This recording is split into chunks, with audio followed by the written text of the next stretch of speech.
an author named Ingersoll Lockwood, who wrote a book in the year 1893 called Baron Trump's Marvelous Journey in the Underground, which is well over 100 years ago. Ingersoll Lockwood is the author's name.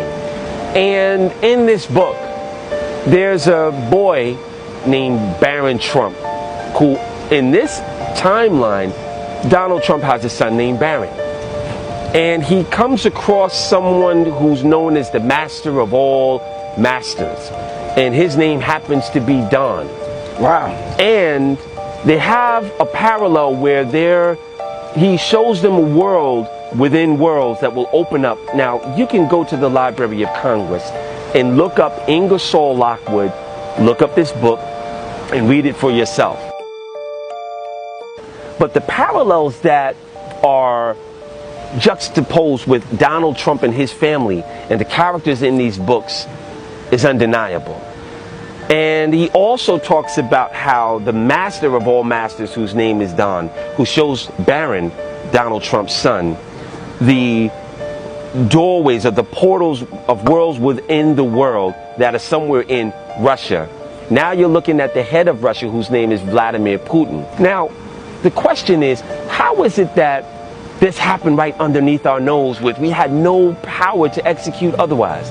Well, it's because Donald Trump has been in practice for this for a very long time by becoming a celebrity, by being someone who is rich and famous, because he obviously, as they say, has used Nikola Tesla's information that John G. Trump, who was an MIT professor, was able to look at and give them the key to go back into the past and create certain things.